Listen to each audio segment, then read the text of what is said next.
Шұғыл ақпарат. Ассалаумағалейкум, құрметті көрермендер. Қазақстанда және әлемде болып жатқан жаңалықтар алушылардың қатарынан білгіңіз келсе, лайк және подписация таңбасын басып, біздің арнамызға жазылуды ұмытпаңыз. Қазақстан мегаполистерінің бірінде өткінші жаңбыр жауса, енді бірінде күн суық болады. Астана, Алматы мен Шымкентте 28 қазанда ауа райы қандай болады? Ауа райы болжамын OpenWeather порталы жария етті деп хабарлайды Қазнаркөзі. Бүгін Алматыда күн бұлтты болады. Күндіз ауа температурасы 19 градусқа дейін көтеріліп, түнде 7 градусқа дейін түседі. Желдің жылдамдығы 2,1 метр/секунд деңгейінде болмақ.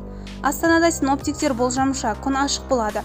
Күндіз ауа температурасы 11 градусқа дейін жетіп, түнде 6 градусқа дейін төмендейді. Желдің жылдамдығы 3,2 метр/секунд деңгейінде болады.